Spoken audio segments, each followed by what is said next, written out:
नमस्कार। आरएससीआईटी परीक्षा की तैयारी करने के लिए हम एक बार फिर आपके लिए एनिमेशन इफेक्ट के साथ बहुत ही इंटरेस्टिंग और महत्वपूर्ण प्रश्न उत्तर लेकर आए हैं। वीडियो को पूरा ज़रूर देखें ताकि आप अच्छे से इन सभी प्रश्न उत्तरों को समझ सकें। और वीडियो पूरा देखने के बाद अगर आपको वीडियो पसंद आए तो वीडियो को लाइक और चैनल को सब्सक्राइब ज़रूर कर लेना। तो शुरू करते हैं आज की हमारी क्लास। हमारा प्रश्न नंबर 1 है, निम्न में से कंप्यूटर शब्द की उत्पत्ति किस भाषा से हुई है? जर्मन, संस्कृत, लैटिन या फिर यूनानी? तो इसमें सही उत्तर है सी, लैटिन। और ये जो लैटिन भाषा है ये भी अंग्रेजी की एक भाषा है। जैसे जो संस्कृत है वो हिंदी में लिखी जाती है, तो ठीक इसी तरीके से कंप्यूटर की जो अंग्रेजी की जो भाषा है वहीं से लैटिन भाषा निकली हुई है। अब आपको ध्यान में रखना है कि कंप्यूटर शब्द की जो उत्पत्ति है वो कंप्यूटर शब्द से हुई है। कंप्यूट जिसका अर्थ होता है गणना करना और कंप्यूटर का मतलब गणना करने वाला। कंप्यूटर को हिंदी के अंदर संगणक, अभिकलित्र और परिकलक भी कहा जाता है। अगला प्रश्न नंबर 2 है, माइक्रोसॉफ्ट वर्ड 2019 को शुरू करने के लिए उपयुक्त विकल्प कौन सा है? स्टार्ट ऑल एप्स वर्ड या फिर रन विनवर्ड ओके, विकल्प ए और बी दोनों, या फिर इनमें से कोई नहीं? तो इसमें सही उत्तर है सी, विकल्प ए और बी दोनों। यानी हम स्टार्ट पे क्लिक करने के बाद में ऑल एप्स को सेलेक्ट करेंगे, फिर जो वर्ड वाला ऑप्शन है उसको चुन सकते हैं, या फिर हम रन बॉक्स को ओपन करेंगे, उसमें विनवर्ड लिखना है और ओके पे क्लिक कर देना है। तो दोनों जो ऑप्शन है वो काम में लिए जा सकते हैं। अगला प्रश्न नंबर 3 है, निम्न में से कंप्यूटर में इंटरनेट चलाने के लिए उपयोगकर्ता को किसकी ज़रूरत होती है? Modem device, internet connection, web browser या फिर उपरोक्त सभी? तो इसमें सही उत्तर है डी, उपरोक्त सभी।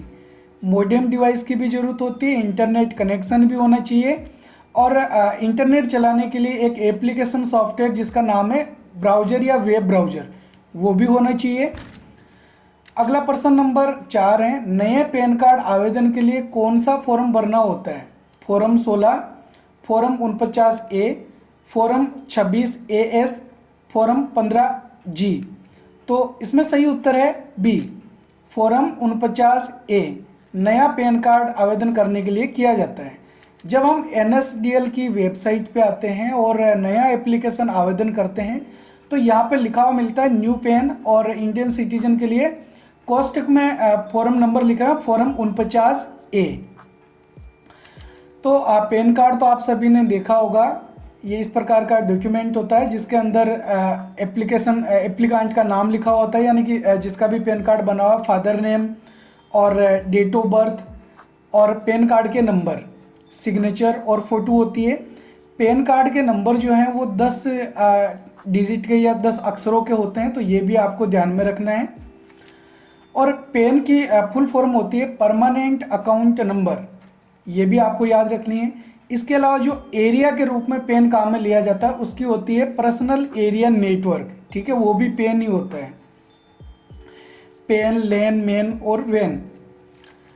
अगला प्रश्न नंबर 5 है, कंप्यूटर से USB फ्लैश ड्राइव को सुरक्षित रूप से हटाने की प्रक्रिया को क्या कहा जाता है? अनप्लगिंग, एक्सट्रैक्टिंग, डिटैचिंग, इजेक्टिंग? तो इसमें सही उत्तर है डी, इजेक्टिंग। अगर हम कोई भी पेन ड्राइव या किसी भी प्रकार का फ्लैश ड्राइव बाहर निकाल लें, ज़्यादातर फ्लैश ड्राइव के अंदर पेन ड्राइव को ही माना जाता है, तो पेन ड्राइव को बाहर निकालने के लिए हम इजेक्टिंग वाला जो ऑप्शन है वो सेलेक्ट करते हैं। उस पेन ड्राइव पे हमको राइट क्लिक करना है और फिर इजेक्टिंग वाला ऑप्शन चुनना है। जब हम पेन ड्राइव लगाते हैं तो वो कहाँ पे शो होता है? दिस PC या जो माई कंप्यूटर होता है। USB की फुल फॉर्म भी आपको याद रख लेनी है, यूनिवर्सल सीरियल बस। अगला हमारा प्रश्न नंबर 6 है, निम्न में से कौन सा गूगल वर्क स्पेस ऐप मुख्य रूप से वास्तविक समय में डॉक्यूमेंट बनाने और संपादित करने के लिए उपयोग किया जा सकता है? Google Sheets, Google Slides, Google Docs या फिर गूगल फॉरम्स? तो हमको क्या करना है? डॉक्यूमेंट बनाना है। तो डॉक्यूमेंट बनाने के लिए गूगल डॉक्स का प्रयोग किया जाता है। सी इसके अंदर सही आंसर होगा। गूगल वर्क स्पेस के अंदर और भी इस प्रकार के कई सारे ऐप्स होते हैं, जैसे अपन गूगल मीट का प्रयोग करके मीटिंग्स क्रिएट कर सकते हैं, जीमेल का प्रयोग करते हैं, डॉक्यूमेंट, स्प्रेडशीट, इस प्रकार के प्रेजेंटेशन बनाना हो, कैलेंडर, या फिर गूगल ड्राइव जो होता है जिसके अंदर अपन कोई डेटा स्टोर करके रख सकते हैं, ऑनलाइन स्टोरेज, तो इनका हम प्रयोग कर सकते हैं। तो ये सारे जो प्लेटफॉर्म हैं इन सबको एक साथ क्या कहा जाता है, गूगल वर्क स्पेस। और ये सेवाएं हमको किसकी तरफ से मिलती है, गूगल की तरफ से, गूगल कॉरपोरेशन। अगला हमारा प्रश्न नंबर 7 है, WPS ऑफिस किस प्लेटफॉर्म के लिए उपलब्ध हैं? केवल विंडोज, केवल एंड्रॉयड, विंडोज, एंड्रॉयड, iOS तथा मैक ओएस, या फिर केवल विंडोज और एंड्रॉयड? तो इसमें सही उत्तर है सी, विंडोज, एंड्रॉयड, iOS तथा मैक ओएस के लिए। WPS की आपको फुल फॉर्म भी याद रखनी है, राइटर प्रेजेंटेशन स्प्रेडशीट, WPS की फुल फॉर्म होती है। और ये विंडोज, एंड्रॉयड, iOS और मैक ओएस इन सब के लिए उपलब्ध हैं। WPS ऑफिस माइक्रोसॉफ्ट ऑफिस की तरह ही होता है, और इसके अंदर भी हम डॉक्यूमेंट है, प्रेजेंटेशन है, या फिर कोई एक्सेल फाइल की तरह स्प्रेडशीट बनानी हो तो वो बना सकते हैं। अगला प्रश्न नंबर 8 है, वेक्टर ग्राफिक्स बनाने और संपादित करने के लिए ओपन ऑफिस का कौन सा एप्लीकेशन उपयुक्त है?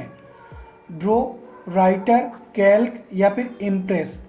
तो इसमें सही उत्तर है ए, ड्रॉ। अब ये जो ओपन ऑफिस है ये भी WPS ऑफिस और माइक्रोसॉफ्ट ऑफिस जो है उसकी तरह ही काम करता है, और इसके अंदर भी हमको डॉक्यूमेंट, प्रेजेंटेशन, स्प्रेडशीट बनाने के ऑप्शन मिलते हैं। राइटर जो है वो माइक्रोसॉफ्ट वर्ड की तरह काम करता है, कैल्क जो है वो एक्सेल की तरह काम करता है, और जो इम्प्रेस है वो माइक्रोसॉफ्ट पावर पॉइंट की तरह कार्य करता है। अगला प्रश्न नंबर 9 है, निम्न में से साइबर सुरक्षा के संदर्भ में फिशिंग क्या है? एक प्रकार का मेलवेयर, किसी सिस्टम तक अनधिकृत पहुंच, संवेदनशील जानकारी शेयर करने के लिए व्यक्तियों को ठगने का प्रयास, या फिर रैनसम के लिए फाइलों का क्रिएशन? तो इसमें सही उत्तर है सी, संवेदनशील जानकारी शेयर करने के लिए व्यक्तियों को ठगने का प्रयास। अब जो फिशिंग होता है, फिशिंग के अंदर हमसे हमारी कुछ संवेदनशील जानकारी मांगी जाती है, जैसे हमारे ATM के पिन नंबर या अकाउंट नंबर, या फिर अपन को अकाउंट से संबंधित कोई भी डिटेल्स हो सकती है जो हमारी गोपनीय डिटेल्स होती है। तो इस प्रकार की डिटेल्स हमसे लेकर और फिर जो है वो हमारे साथ ठगी की जाती है। अगला प्रश्न नंबर 10 है, अनचाहे व्यावसायिक प्राप्त ईमेल को क्या कहा जाता है? स्पाईवेयर, मेलवेयर, स्पैम या फिर वायरस? तो इस प्रकार के ईमेल जो हम प्राप्त करना नहीं चाहते, यानी अनचाहे ईमेल्स होते हैं, तो इस प्रकार के ईमेल को स्पैम कहा जाता है। स्पैम का जो फोल्डर है वो हमको ईमेल के अंदर मिल जाता है, जैसे इनबॉक्स, सेंड बॉक्स होता है, वैसे ही हमको स्पैम वाला एक फोल्डर मिल जाता है। हम कुछ ईमेल्स जो हमको प्राप्त होती है जिनको हम प्राप्त करना नहीं चाहते हैं उनको स्पैम के रूप में नोटिस भी कर सकते हैं, ताकि जब भी वो हमको मेल प्राप्त हो वो अपना आप ही स्पैम वाले फोल्डर में चली जाए। अगला प्रश्न नंबर 11 है, निम्न में से माइक्रोसॉफ्ट टीम्स का मुख्यतः किस लिए उपयोग किया जाता है? Video gaming, project management, graphic design या फिर टीम कोलेबोरेशन तथा कम्युनिकेशन? तो इसमें सही उत्तर है डी, टीम कोलेबोरेशन तथा कम्युनिकेशन। माइक्रोसॉफ्ट टीम्स का प्रयोग करके हम मीटिंग्स क्रिएट कर सकते हैं, ऑनलाइन हो, ऑनलाइन जैसे ऑडियो मीटिंग या फिर वीडियो मीटिंग। इसके अलावा मीटिंग के साथ साथ हम कुछ चैटिंग या फाइल शेयरिंग भी कर सकते हैं। अगला प्रश्न नंबर 12 है, ई मित्र द्वारा नागरिकों को कौन सी विभिन्न सरकारी सेवाओं तक एकल बिंदु पहुंच प्रदान करता है? Mobile apps, social media platform, physical service centre या फिर रेडियो ब्रॉडकास्ट? तो इसमें सही उत्तर है सी, फिजिकल सर्विस सेंटर। तो गवर्नमेंट की जो भी योजनाएं होती है वो ई मित्र के द्वारा हमको फिजिकल सर्विस प्रदान की जाती है, यानी भौतिक रूप से हमको सहायता प्रदान की जाती है। तो हमको किसी भी ई मित्र कियोस्क पे जाना है और वहाँ से जो ई मित्र की सर्विसेज हैं उनका लाभ हम ले सकते हैं। तो भौतिक रूप से लाभ लिया जा सकता है ई मित्र के द्वारा जो गवर्नमेंट की योजनाएं होती हैं। अगला प्रश्न नंबर 13 है, निम्न में से कंप्यूटर की विशेषता कौन सी है? डिलीजेंस, वर्सेटिलिटी, रियलिटेबिलिटी या फिर उपरोक्त सभी। तो इसमें सही उत्तर है डी, उपरोक्त सभी। कंप्यूटर परिश्रम करता है यानी कभी थकता नहीं है। बहुमुखी प्रतिभा यानी कि कंप्यूटर बहुत सारे प्लेटफॉर्म्स पे काम कर सकता है, बहुत सारे अलग अलग ऑफिसेज में काम करता है और अलग अलग जो कार्य हैं वो करने में ये सक्षम होता है। और विश्वसनीयता यानी कि कंप्यूटर जो कार्य करता है वो बिल्कुल सटीक होता है, सही होता है। तो कंप्यूटर के द्वारा गलती होने के चांसेस बहुत ही कम होते हैं। गलती कौन करता है? जो उपयोगकर्ता होता है, जो यूजर होता है, वही गलती कर सकता है डेटा इनपुट करने में। जब डेटा इनपुट करने में गलती होगी तो वापस जो हमको परिणाम प्राप्त होगा वो भी गलत ही प्राप्त होगा। इसको हम बोलते हैं गार्बेज इन गार्बेज आउट। यानी कि अगर हम गलत डेटा इनपुट करते हैं तो वापस जो परिणाम हमको मिलता है वो भी गलत ही होता है। अगला प्रश्न नंबर 14 है, निम्न में से सभी आधुनिक कंप्यूटर किस पर कार्य करते हैं? फील्ड, वर्ड, इंफॉर्मेशन या फिर डेटा। अभी आपको पिछले क्वेश्चन में ही मैंने बताया था कि हम कंप्यूटर को अगर गलत डेटा देते हैं तो वापस जो हमको सूचना मिलती है वो भी गलत ही होगी। तो इसमें सही उत्तर है डी, डेटा।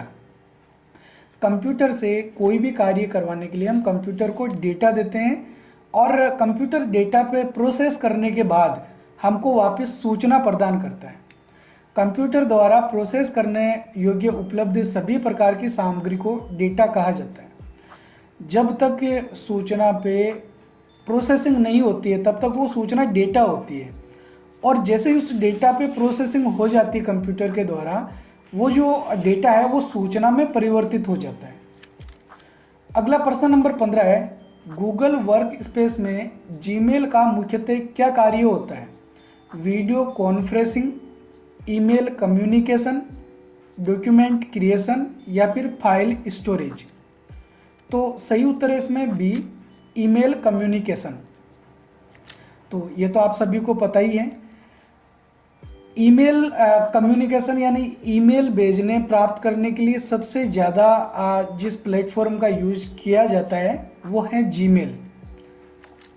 अगला प्रश्न नंबर 16 है, गूगल वर्क स्पेस में गूगल कैलेंडर का प्राथमिक कार्य क्या है?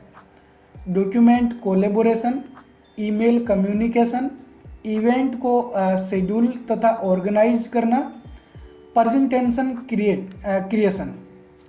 तो इसमें सही उत्तर है सी, इवेंट को शेड्यूल या ऑर्गेनाइज करना। गूगल कैलेंडर ये भी गूगल की तरफ से ही हमको एक सर्विस प्रदान की जाती है जो कि गूगल वर्क स्पेस का एक भाग है।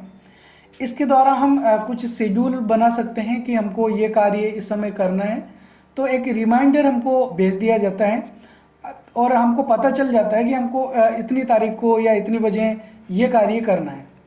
तो गूगल कैलेंडर का जो है वो हम उपयोग कर सकते हैं। अगला प्रश्न नंबर 17 है, कंप्यूटर से जुड़े प्रिंटर का प्राथमिक कार्य क्या होता है? स्कैनिंग, प्रिंटिंग, कॉपिंग या फिर फैक्सिंग। बिल्कुल ही सरल प्रश्न है। प्रिंटर क्या कार्य करता है इनमें से? बी, प्रिंटिंग करने का। तो प्रिंटर प्रिंट करता है और प्रिंटर एक आउटपुट उपकरण होता है। स्कैन करने के लिए स्कैनर का प्रयोग किया जाता है और कॉपी करने के लिए यानी जेरोक्स करने के लिए अपन जिस मशीन का प्रयोग करते हैं वो इनपुट और आउटपुट दोनों कार्य करने में सक्षम होती है। ऊपर जैसे यहाँ पर देख सकते हैं एक स्कैनर का ढांचा भी दे रखा है और ये एक प्रिंटर है। तो ये स्कैनर और प्रिंटर यानी कि एक फोटो कॉपी करने वाली मशीन है। अगला प्रश्न नंबर 18 है, प्रोजेक्टर के संदर्भ में एलसीडी का क्या अर्थ है? Liquid crystal display, light control device, laser colour display या फिर लेंस कोटेड डायोड। तो इसमें सही उत्तर है ए, लिक्विड क्रिस्टल डिस्प्ले। आपने देखा होगा कि जो प्रोजेक्टर होता है इसके द्वारा एक कुछ लाइट निकलती है और वो लाइट जैसे ही किसी दीवार पे या बड़े पर्दे पे पड़ती है तो जैसे हमको मॉनिटर पे कुछ चित्र दिखाई देते हैं, वैसे ही बड़े पर्दे के रूप में बड़े चित्र जो हैं वो हमको दिखाई देते हैं। आपने सिनेमा हॉल में भी देखा होगा, सिनेमा हॉल में भी प्रोजेक्टर के द्वारा इस तरीके से जो मूवीज़ वगैरह हैं वो दिखाई जाती है। अगला आपको एलसीडी और एलईडी दोनों की फुल फॉर्म याद रख लेनी। एलसीडी की फुल फॉर्म होती है लिक्विड क्रिस्टल डिस्प्ले और एलईडी की फुल फॉर्म होती है लाइट इमिटिंग डायोड। एलसीडी और एलईडी ये मॉनिटर के भी प्रकार होते हैं और प्रोजेक्टर के प्रकार भी होते हैं। मॉनिटर और प्रोजेक्टर ये दोनों आउटपुट डिवाइस होते हैं और ये दोनों ही जो हमको आउटपुट प्रदान करते हैं वो सॉफ्ट कॉपी आउटपुट होता है, और प्रिंटर जो हमको आउटपुट प्रदान करता है वो हार्ड कॉपी होता है जिसका भौतिक भाग होता है। ऐसे आउटपुट जिसको हम कंप्यूटर को बंद होने के बाद भी यूज कर सकते हैं उनको हम हार्ड कॉपी कहते हैं, और जिनका प्रयोग हम केवल कंप्यूटर को ऑन रहने पे ही कर सकते हैं वो सॉफ्ट कॉपी आउटपुट होते हैं। अगला प्रश्न नंबर 19 है, आधार कार्ड में एड्रेस कैसे अपडेट कर सकते हैं? आधार वेबसाइट के माध्यम से, आधार नामांकन केंद्र पर जाकर, उपरोक्त दोनों विकल्प द्वारा, या फिर आधार में एड्रेस अपडेट नहीं कर सकते हैं। तो इसमें सही उत्तर है सी, उपरोक्त दोनों विकल्प के द्वारा। तो आधार कार्ड तो लगभग आप सभी का बना हुआ ही है, शायद ही कोई ऐसा होगा जिसका अभी तक आधार कार्ड नहीं बना हुआ आप में से। मेरे हिसाब से लगभग 100% आप सभी का बना हुआ ही होगा। तो ये इस प्रकार का आधार कार्ड होता है और इसके अंदर 12 डिजिट होते हैं। आधार कार्ड में कितने अंक होते हैं? 12 अंक होते हैं। और पैन कार्ड के कितने नंबर होते हैं? 10। तो ये आपको याद रखना है। और ये जो आधार कार्ड है वो हमको जिस संस्था के द्वारा जारी किया जाता है उसका नाम है UIDAI, यानी unique identification authority of India, भारतीय विशिष्ट पहचान प्राधिकरण, उसकी तरफ से जारी किया गया कार्ड कौन सा है? आधार कार्ड है। अगला प्रश्न नंबर 20 है, ट्रेन यात्रा के संदर्भ में PNR का क्या उद्देश्य है? निजी पहचान, राष्ट्रीयता का प्रमाण, आरक्षण, ट्रैकिंग और स्थिति, प्लेटफॉर्म नंबर, संदर्भ। तो इसमें सही उत्तर है सी, आरक्षण, ट्रैकिंग और स्थिति। यानी हम अपने जो टिकट है उसकी स्थिति जान सकते हैं, ट्रैक कर सकते हैं। PNR की फुल फॉर्म होती है पैसेंजर नेम रिकॉर्ड। तो PNR नंबर ये कुछ इस प्रकार के आप जब टिकट लेते हैं तो इस प्रकार के नंबर होते हैं, और हम PNR नंबर जो हैं वो indianrail.gov.in वाली इस वेबसाइट पे आके पैसेंजर इंक्वायरी वाला ऑप्शन चुन के यहाँ पे PNR नंबर लगा के चेक कर सकते हैं। तो ये थे आज के हमारे कुछ महत्वपूर्ण प्रश्न उत्तर। अब अगर वीडियो आपको अच्छा लगा तो वीडियो को लाइक और उससे पहले हमारे RSCIT गुरुजी यूट्यूब चैनल को सब्सक्राइब जरूर कर लें, और जाते जाते अपना एक प्यारा सा कमेंट जरूर करते हुए जाएं। वीडियो पूरा देखने के लिए आपका बहुत बहुत धन्यवाद। हम आपकी RSCIT परीक्षा की तैयारी के लिए इसी प्रकार और नए नए वीडियोज़ लाते रहेंगे। तो हम मिलेंगे एक और नए वीडियो में, तब तक के लिए जय हिंद, जय भारत।